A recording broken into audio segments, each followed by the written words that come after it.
अगर सही ढंग से देखा जाए तो 1000 आदमी में कोई एक आदमी ऐसा होगा जो ये जानने के लिए उत्सुक है कि मेरा कर्तव्य क्या है, मनुष्य का जीवन का लाभ क्या है, मुझे चलना कैसे चाहिए।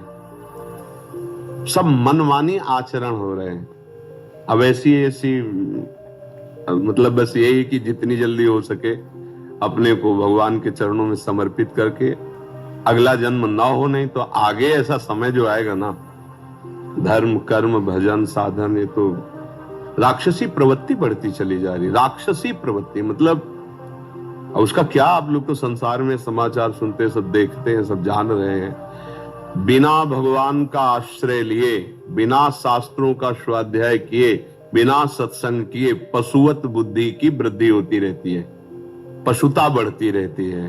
अब उस पशुता बुद्धि में कहीं मंगल, कहीं सुख, कहीं शांति नामो निशान नहीं है। देखो क्या हो रहा है, हर व्यक्ति मदिरा का पान करने के लिए उत्सुक है, कोई शासन नहीं दिमाग में कि मैं क्या कर रहा हूं। हर व्यक्ति व्यभिचार में प्रवृत्त होने के लिए उत्सुक है।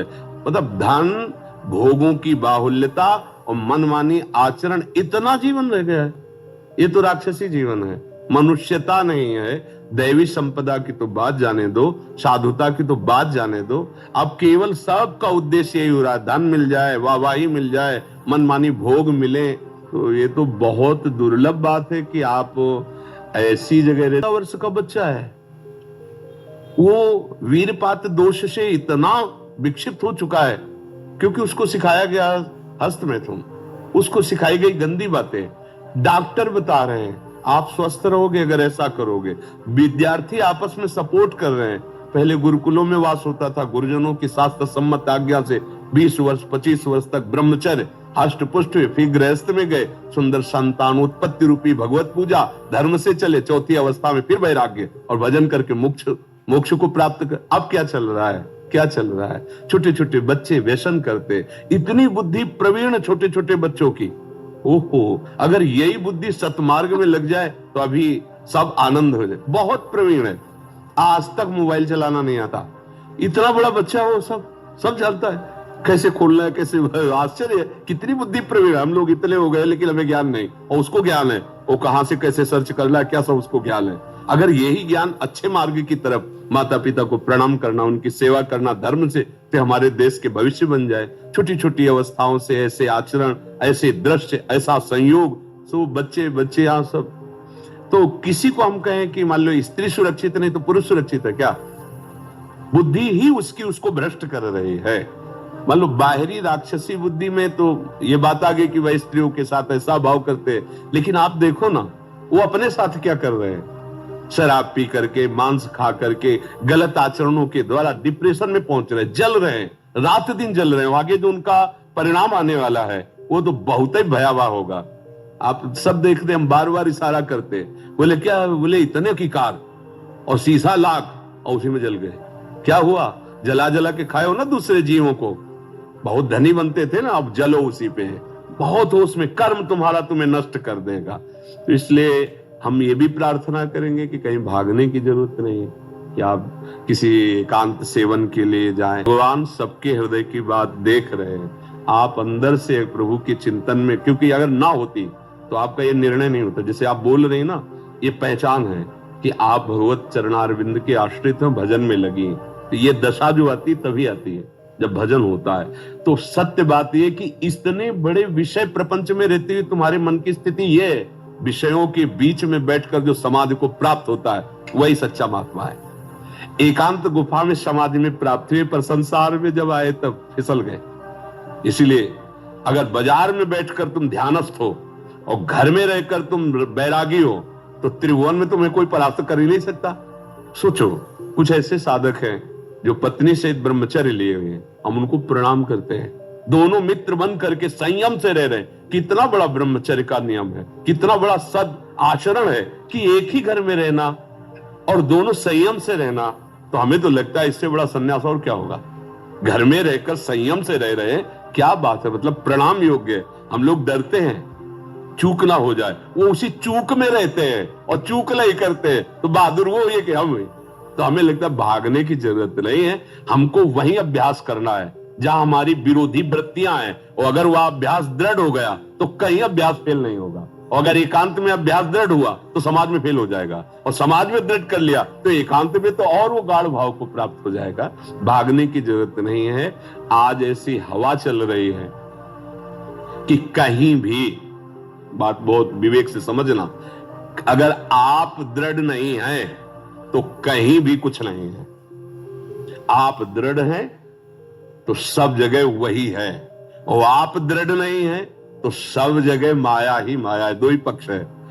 वृंदावन आप बंबई से देख सकते हैं, लाइव देख सकते हैं। जब आप मंत्र जपेंगे, नाम जप करेंगे, चिंतन करेंगे, तो आपकी दृष्टि में वहां से लेकर यहां तक बीच में कुछ है ही नहीं, केवल सीधे वृंदावन दिखाई देगा, वृंदावन की लीला दिखाई देगी। अगर यहां है और आपका दोष दर्शन होने लगा कि यहां भी लोग कैसे हैं कैसे, तो आपका चिंतन बिगड़ गया। अभी वहां है तो इतना है कि संसार तो ऐसा ही है, लेकिन भगवान और भगवान का धाम और नाम ये तो महामहिम है। यहां करके जब आप और यहां श्रद्धा बिगड़ जाए तो फिर पारा जो चिंतन का वो गिरने लगेगा। हमें लगता है हमारा चिंतन उठ रहा है तो चुपचाप वहीं रहकर चिंतन और बढ़ा लेना चाहिए। देखो पूज्य भाई जी महाराज, श्री हनुमान प्रसाद पोद्दार जी, राधा बाबा, गोरखपुर में लगता है कि अपने घरों में रह करके, अपने परिवार के साथ रहकर, अपने को राग रहित करके बहुत उत्तम स्थिति प्राप्त की जा सकती है। भागने की जरूरत नहीं। आजकल यंत्र हैं, मोबाइल आदि, इनसे सत्संग सुन सकते हैं। जो कभी मन आए, महीना 2 महीना 4 महीना में आके सत्संग सुन लें और एकांतवास करें। प्रभु के नाम से बढ़कर कोई तीर्थ नहीं है। जहां आप हो, आपके अंदर वही सब पवित्रता आ जाएगी नाम जपने से। देखो संतों को कहा गया है तीर्थी कुर्वन्ति तीर्थानि।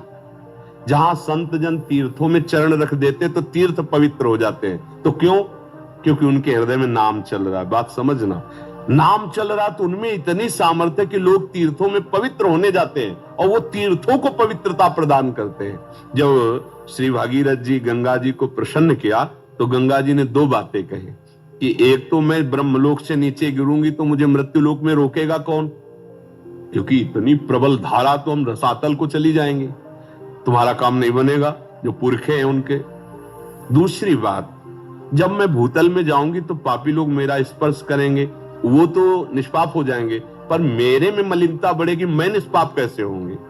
तो भागीरथ जी ने महादेव जी को प्रसन्न किया तो जटाएं खोलकर गंगा जी को मध्य में रोका, फिर एक धारा निकाली तो उससे 3 धाराएं प्रकट हुई, अलकनंदा, मंदाकिनी और गंगा। गंगा मृत्युलोक में, अलकनंदा स्वर्गलोक में, मंदाकिनी नीचे के लोक में, जो अनुसुईया जी ने चित्रकूट में प्रकट की, नीचे की मंदाकिनी गंगा।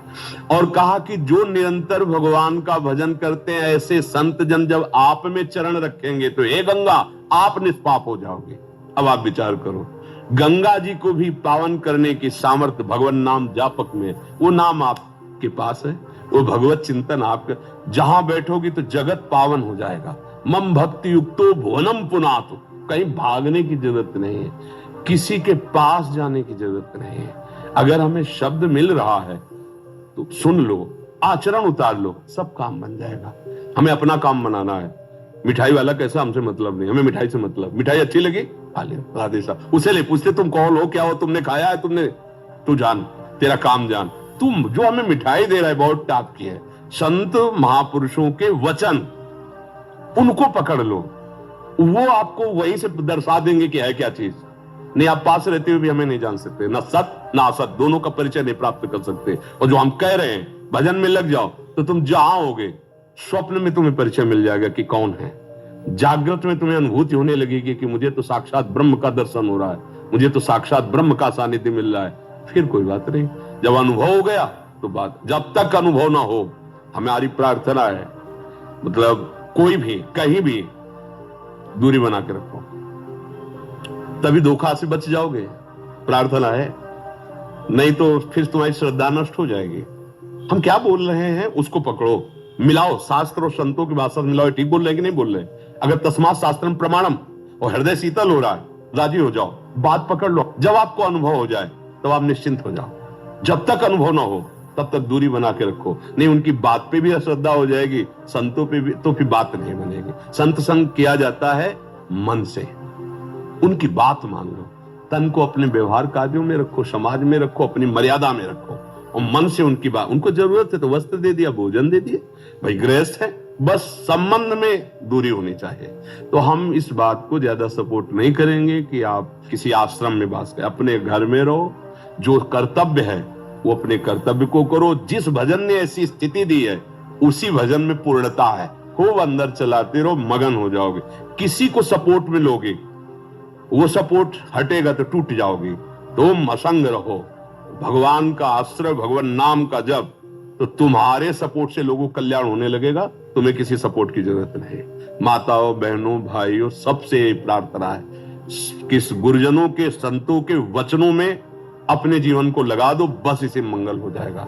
व्यवहार करने की जरूरत नहीं, व्यवहार में दूरी बनाओ, परमार्थ में आत्मसमर्पण कर दो, उनकी आज्ञा पर चलो, वही जो है वही तुम हो जाओगे।